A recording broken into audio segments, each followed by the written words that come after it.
It is a rich, hearty recipe that pairs perfectly with a hot Irish stew. Here to share how to bake up a flavorful Guinness Brown Bread, we welcome back the creator of Urban Bliss Life, Marlynn Schotland. Nice to see you. Good to see you. You are in the spirit of the season. I am. I love all the green. Yes. It's almost St. Patrick's Day. It's coming up quick. It is. It's coming up very fast. So tell me about this bread recipe. Is it somewhat of a soda bread? It's somewhat of a soda bread. It is more of a brown bread. There are a few little differences in there that we can talk about. But yeah, it's just as easy. Easy which is the word. Part. And delicious. It's and just a nice as tall and Guinness delicious. on tap here too. Yes, so that helps. absolutely. Yeah. Where do we dive in with this? So we're going to start by mixing the dry ingredients. And actually before that, I should mention you're going to want to preheat the oven first to about 450 degrees. Okay. Which sounds really high. Nice and warm. Right. It's very warm. Okay. And so that will actually help activate all of the leavening agents and help it rise first. And then we're going to turn it down once we put the bread in there, and that helps it bake up evenly. Okay, I'm ready. I'm mentally prepared for that part. Okay, so we've preheated the oven.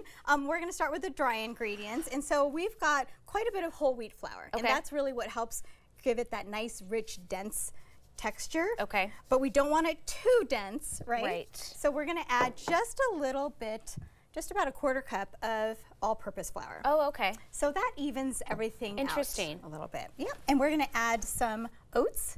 Yum. Which adds some nice texture into there. Cool.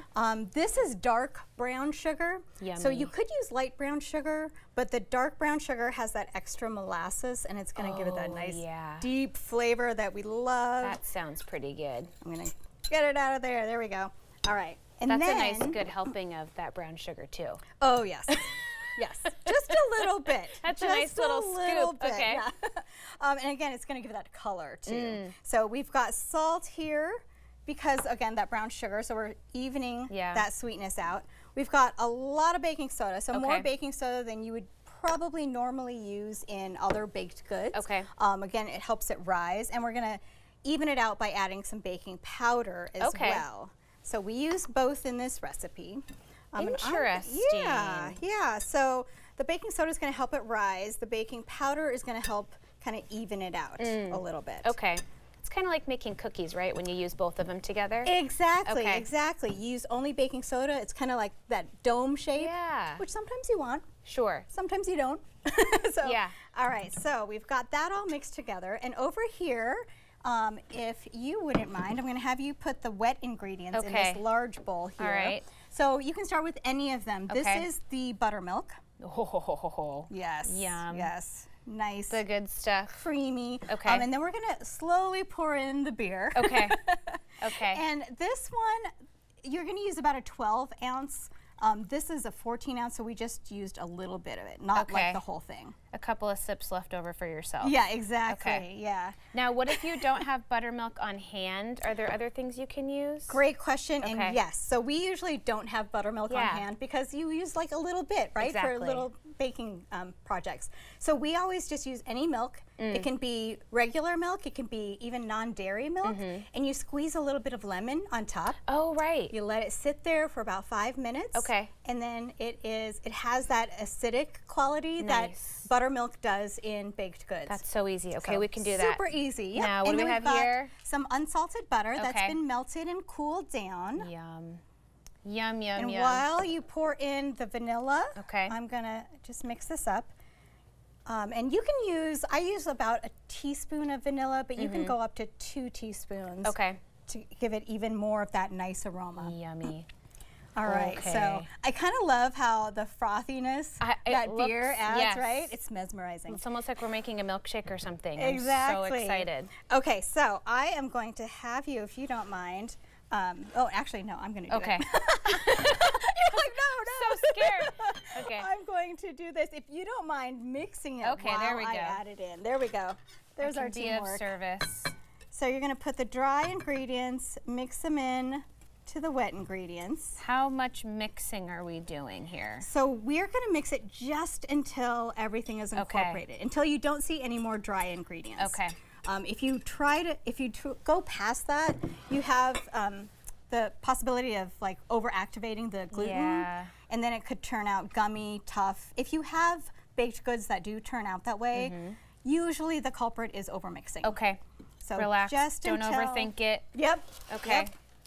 Just until we don't see. Yeah, look at that. It's starting to get nice and creamy. You can see that beautiful chocolate color that we get from it, from the dark stout. And you can use any dark stout. Okay.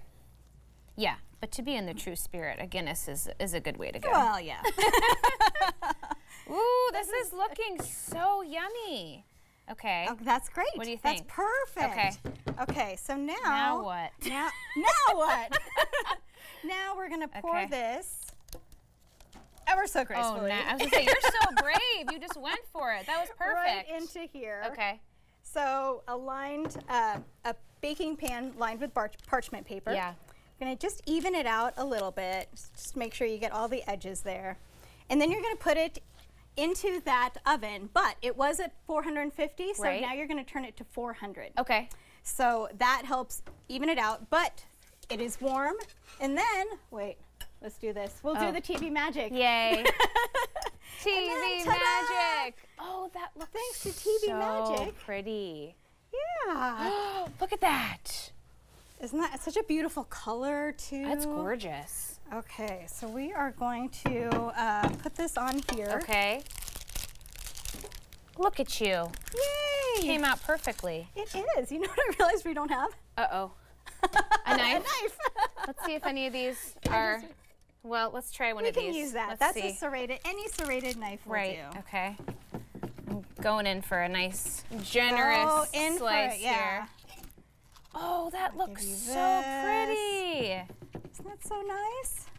Do a couple, one for you and one for me. Oh, so sweet. Look at those pretty oats in there and everything. Yes, yes. The oats just give it such a nice texture. Oh my goodness. And then of course you can top it off with a little bit of butter. Just a wee Just a little spot bit. of butter. Irish butter is great on this. So we love making this. It's not just for St. Patrick's Day, right? This is great for any weeknight dinner. It cooks up in 45 minutes, or it bakes up in 45 minutes. Oh, I'm making a mess of the butter. I'm so sorry. Oh, I'm trying to make one for you and one for me. And it's so not sweet. It's not going well. Okay, here. Cheers. Okay, cheers. Cheers to our beautiful bread. Mm. Mm. You have to have the butter with it, right? The butter is perfect. Because it is really nice and sweet, but a little salty in the oats, the texture in there. Yeah. Really evens it all out. This is so fun. And so easy. So easy. Thank you so much. Thank you. So nice to see you. Nice to see you. Okay. We'll have this recipe and more about Marlynn and Urban Bliss Life on our website at katu.com. We'll be right back with more Afternoon Live right after this.